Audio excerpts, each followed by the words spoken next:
क्रीडा क्षेत्रात अतुलनीय काम करणाऱ्या तरुण भारत व्यायाम मंडळाला महाराष्ट्र बॉडी बिल्डिंग असोसिएशनकडून यंदाची महाराष्ट्र श्री ही राज्य अजिंक्यपद शरीर सौष्ठव स्पर्धा दिनांक 28 फेब्रुवारी व 1 मार्च रोजी पुरुष व महिला गटात होत आहे।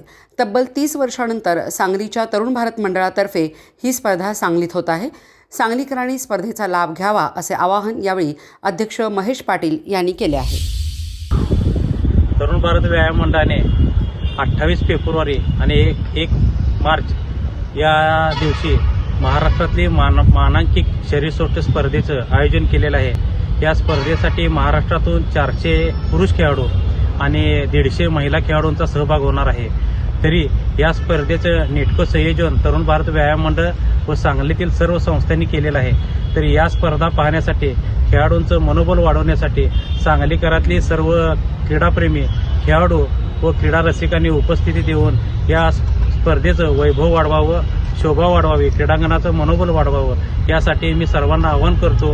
आणि उद्या होणाऱ्या शरीरसौष्ठव स्पर्धेत सायंकाळी 5 वाजता सर्वांनी उपस्थित राहावे अशी मी विनंती करतो।